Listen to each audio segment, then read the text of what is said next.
검찰이 김용 민주연구원 부원장을 기소한 지 하루 만에 정진상 정무정 실장에 대한 압수수색에 나섰습니다. 두 사람 모두 이재명 대표의 최측근으로 검찰의 칼날이 점점 이재명 대표를 향하고 있는 상황인데요. 관련 내용 더불어민주당의 조상호 법률위 부위원장과 함께 이야기 들어보겠습니다. 위원장님. 예, 안녕하세요. 네, 부위원장님.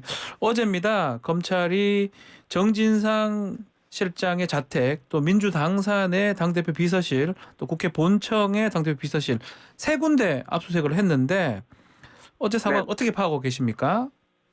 예, 어제 자택 압수수색과 그다음에 사무실 압수수색을 진행했는데요. 네. 그 사무실이 사실은 민주당 당사에는 없습니다. 그럼에도 불구하고 민주당 당사에 있다고 본인들이 확신을 갖고 있다고 주장하면서 민주당 당사를 들어온다고 해서 이 영장 범위는 분명히 정진상 실장의 개인 사무공간이라고 명시되어 있기 때문에 네. 그 부분은 해당하지 않는다.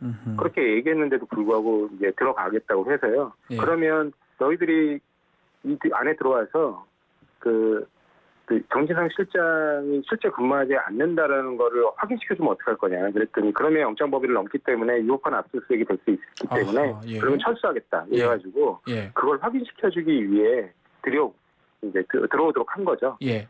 거기서 실제로 5대의 PC를 전부 다 확인했고요. 예. 그 확인 결과 정진상 실장이 근무하거나 사용한 흔적을 전혀 발견하지 못해서 아하. 당사에서는 일단 철수했습니다. 당사에는 그러면 그냥 안 가져가고 그냥 압수수색 하지 않고 가버렸네요. 예, 그렇습니다. 그렇고 이제 네. 결국에는 그러면 본청에 본관, 국회 본관, 국회 예. 본관, 국회 예. 본관에 원래 교섭단체 대표들은 다 대표실을 할당을 받습니다.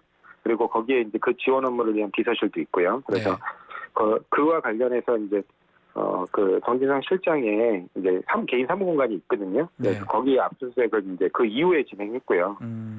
그 이후에 진행 과정에서 전체적으로 그 실제 그 PC 사용 그다음에 물건 전체를 압수수색했는데 전날 밤에 저희들이 간단하게 브리핑을 해드린 것처럼 네. 그냥 책상에 의미 없이 찢어진 메모 용지 하나, 그다음에 파쇄된 종이 한 움큼. 근데 왜냐면 거기 안에 문서 파쇄기가 있거든요. 왜냐면 네네네. 국회는 다 보안 업무를 취급하기 때문에 각마다 문서 파쇄기들이 보통 있잖아요. 네. 그래서 그 문서 파쇄기 안에 쭉 남아있던 종이 하나. 근데 한 움큼 정도 됩니다. 네. 그러니까 반 움큼, 예. 그 파쇄된 종이 반 움큼 정도 하고, 그다음에 그 컴퓨터 내에 그 존재했던 컴퓨터 설치 기록. 설치 기록이요? 예. 네, 윈도우 설치 기록이죠. 윈도우 설치 기록. 왜냐면 이 컴퓨터가 언제 최초 세팅됐는지 그쪽이 가져가야 되나 봐요. 그래서 그거하고 그다음에 한 8개 정도 되는 검색 기록 사이트 검색 기록 있잖아요. 네. 그 해당 인터넷 주소. 그러면 그 목록. 네, 그거 가져간 거. 그런 자료면 어떻게 그 검찰이 압수수색에서 확보한 자료가 민주당이 봤을 때는 큰 의미가 없다고 보시는 겁니까?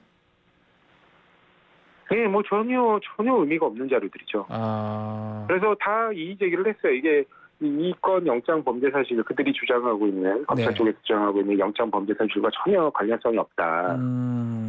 그래서 그 부분 그럼에도 불구하고 이게 관련성이 있다고 주장하면서 가져가기 때문에 그 부분에 대해서는 이의 제기를 했고요. 네.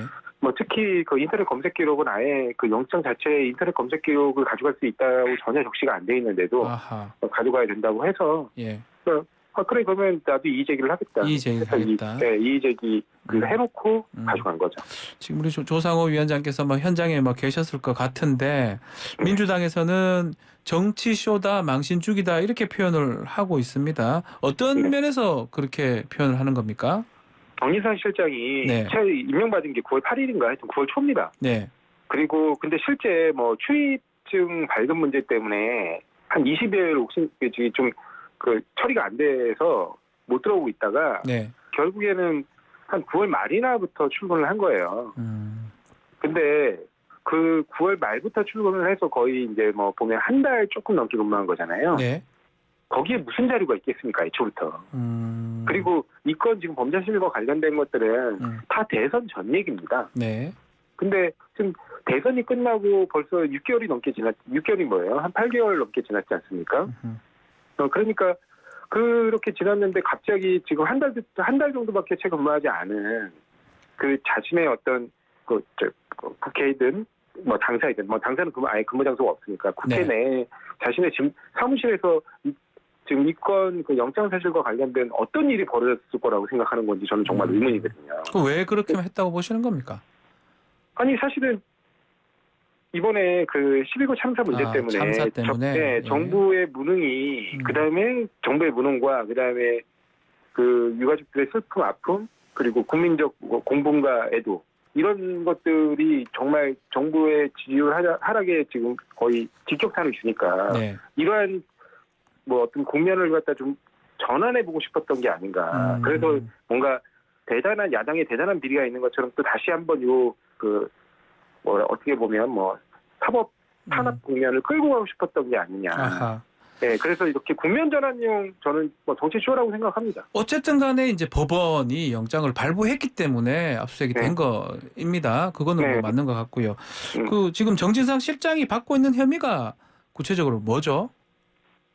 뭐 이미 뭐 저희 이거는 뭐 무차별적으로 지금 검찰에서 피의 사실을 공표하고 있어가지고 대부분이 지금 공개가 돼 있어요 이미. 네, 알고 계시는 것처럼 뭐 과거에 성남시장 선거 때 도움을 받기 위해서 뭐 두 차례에 걸쳐서 한 8천만 원을 받았다. 그다음에 또 대장동 관련해 가지고 뭐 700억을 받기로 했는데 뭐 최종적으로 뭐 428억을 받는 걸로 정리돼서 그걸 받기로 약속이 있다. 받기로 약속을 했다. 근데 그렇게 받기로 약속했는데 실제로 그 사람들이 돈잔치를 벌일 때 또 구차하게 또 뭐 돈 좀 빌려달라. 돈 좀 급하게 돈 좀 쓸 때가 있으니 돈 좀 구해달라 해서 뭐 3천만 원씩 두 번 받았다. 뭐 이 정도거든요. 근데 상식적으로 이미 돈잔치를 벌이고 있는데 그럼 내목 달라 그러면 되는 거 아닙니까? 내목 700억 주기로 했다면서요. 그럼 그 내목 달라고 하면 되는데 이걸 왜 또 거기서 구차하게 내가 돈이 급하니까 돈 좀 구해줄 수 있냐 이런 부탁을 합니까? 자, 일단은 뭐 압수수색이 좀 영장이 나왔다라는 거는 법원에서 소명이 됐다는 부분이 될 수도 있고 또 김용 부원장 같은 경우는 구속까지 좀 됐잖아요. 그런 측면에서는 어느 정도는 법원에서 인정한 거 아니냐라는 또 시선도 있는 것 같습니다. 저는 법원이 기본적으로 이 부분은 반성해야 될 것이라고 보는데요. 압수수색을 너무 쉽게 생각한다는 겁니다. 그러니까 이 압수수색이 압수수색을 받는 당사자 입장에서 얼마나 큰 불이익인지 법원은 잘 인식하지 못하고 있는 것 같아요. 한 번 딱 그런 인식을 한 적이 있죠. 과거에 사법농단 사건 수사 때 휴대폰 압수를 안 해줬거든요. 자기들의 정작 문제가 되면 휴대폰에 내 모든 삶의 흔적과 기록들이 있는데 이걸 어떻게 통째로 내죠? 그때만 딱 자각이 드나 봐요. 그리고 휴대폰 압수는 허용하지 않고 그러다가 갑자기 그런 국면이 그 이후에 한동안 다른 사건에서 약간씩 이어졌어요. 그러다가 다시 또 원위치된 거예요. 그래서 그냥 검찰이 넣어주면 그래도 수사를 해야 된다는데 어떻게 그걸 갖다 그냥 기각해? 하면서 막 내주는 거죠. 뭐 이번에도 보면 물론 일정 부분 과거보다는 조금씩 진일보하죠. 근데 예를 들면 뭐 이번에도 뭐 비서실 전체를 압수수색한다고 했는데 그건 안 된다. 개인 사무공간에 국한해야지. 그 다른 사람 거 보면 안 되는 거잖아요. 그러니까 그런 방식으로 조금씩 이제 일부 기각하면서 뭐 통제는 하고 있지만 아직도 여전히 너무 쉽게 압수수색 영장을 내주는 경향이 있다. 너무 수사 편의주의 사고방식을 갖고 있는 게 아닌가 그런 우려를 안 가질 수가 없고 법원이 이 부분은 정말 반성해야 된다고 봅니다. 알겠습니다. 자, 검찰이 적시한 김용 부원장 공소장에 보면 김용, 정진상, 유동규 이 대표 측근들이죠. 이게 700만 원, 죄송합니다. 700억이죠. 대장동 수익 700억 받기로 했다. 이렇게 적시를 했는데 이렇게 적시됐다면 이재명 대표도 뭐 정치적 공동체 아니면 공모다. 결국 검찰의 칼끝이 이재명 대표를 향하고 있다. 이렇게 봐야 되는 겁니까? 뭐 애초부터 이 수사 자체가 이재명 대표를 향한 수사였죠. 그건 누구나 다 알고 있는 사실 아닙니까? 근데 이 공소장이라든가 관련자들의 공소장이라든가 영장이라든가 이런 기재 사실을 보면 서로 충돌하는 내용들이 너무 많아요. 여기서는 이 얘기했다가 저기서는 저 얘기했다가. 뭐 예를 들면 뭐 이번에 앞부분에서는 뭐 이재명 대표가 시장 시절에 그 공영 개발에 대한 강한 의지가 있어가지고 도저히 이거를 해결할 수 없어서 공사 설립을 하고 민관 합동 방식으로 진행하는 걸로 우회하려고 했다. 이렇게 써 있다가 뒤에는 또 그 이익을 나눠받기로 했대요. 이게 얼마나 웃깁니까? 말이 좀 안 맞네요. 예. 네. 그런 또 이상한 것들이 많은데 이재명 대표한테 포인트를 맞추다 보니까 그럴 것이다. 네네. 나오는데 한편으로는 좀 뭐 국민의힘이 특히 그런 주장을 하고 있습니다. 이재명 리스크 방어 민주당 좀 그만해라 이렇게 네. 얘기를 하고 있는데 당내 분위기는 좀 어떻습니까? 이거는 아까도 말씀드렸듯이 네.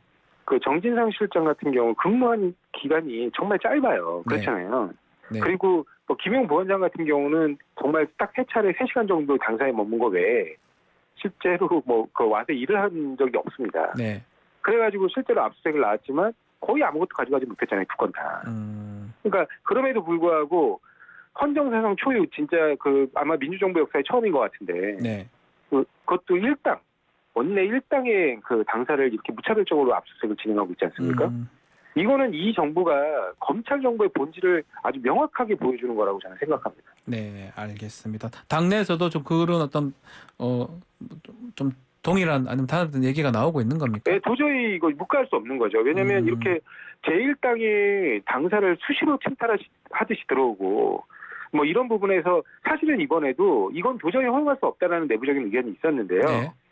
그럼에도 불구하고 12구 참사에 대한 어떤 부정적인 여론을 덮기 위한 둔갑시키고 뭔가 덮기 위한 정치쇼에 우리가 같이 이렇게 보조를 맞춰줘가지고 이거를 대치 국면을 길게 끌고 가면 갈수록 사실은 그 국민 여러분들께서는 오히려 12구 참사에서 이 문제점들 그리고 정부의 잘못된 대응 그리고 앞으로 이걸 어떻게 개선해 나갈 것인가에 국민들 시선이 맞춰지는 게 아니라 이 검찰이 의도한 대로 이 압수수색 쇼에 초점이 맞춰질 거잖아요. 네.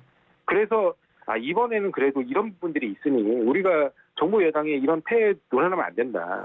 그런 의견 때문에 사실은 압수수색을 받아준 겁니다. 이게 사실은 좌시할 수 없는 행동들이거든요. 이번에 정당 민주주의의 기본을 막 위협하는 아주 반헌법. 별도 입장이 있었을까요?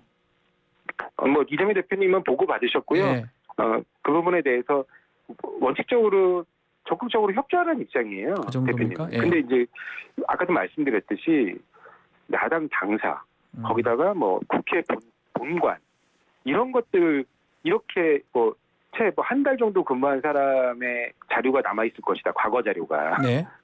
라는 이유로 들여보내는 것 자체를 허용할 수 없다는 내부적인 기류 때문에 좀 대치가 있었던 것이고 실제로 국회 본관의 경우에는 거기는 원래 근무장소가 맞았기 때문에 민주당에서는 그래 여기는 뭐 근무장소가 맞는데 네. 일단 이 12구 참사의 국면을 덮기 위한 이슈에 놀아날 수 없기 때문에 빨리 열어주자는 의견이 있었는데 오히려 뭐 국회 의장님이 아니 본관에 상징성 있는데 어떻게 그렇게 여냐 이의 제출 절차를 진행해라. 예. 그래가지고 오히려 그것 때문에 늦어진 겁니다. 자 지금 뭐 기자회견을 했던 것 같아요. 대정동 수사팀 관련해서 네. 다 예전에 박영수 사단 아니냐 수사에 손을 떼라 이런 얘기를 했던 것 같은데 수사팀에 네. 어떤 문제가 있다고 보는 겁니까? 기본적으로 여기 그 수사팀을 이끌고 있는 사람들은 네. 과거 아주 오랜 시간 동안 예를 들면 박영수 특검이 과거에 검찰에 있었을 때는 거의 이제 막내급 검사죠. 네. 그 막내급 검사가 지금은 이제 부장으로 있으면서 아주 오랫동안 윤석열, 한동훈과 함께 손을 맞춰왔던 사람들이에요. 네. 그러니까 이런 사람들이 하는 수사, 그러니까 누가 봐도 대통령과 현 법무부 장관의 핵심 측근이라고 아니면은 정말 막내로부터 이어져 오는 이른바 윤석열 사단이라 불리는 사람들에 의해서 이루어지는 수사. 이 수사의 공정성과 합리성을 그냥 그대로, 그러니까 법을 잘 모르더라도요. 네. 수긍할 수 있나요?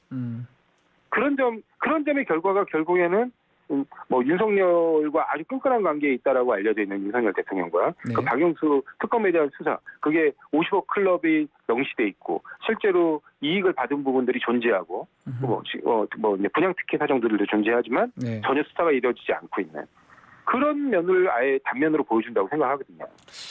뭐 앞서 지금 저희가 인터뷰한 장동혁 의원은 이게 메신저를 공격하는 전형적인 방법이다라고 또 표현을 하더라고요. 네. 근데 수사 방식이 너무 비슷해요.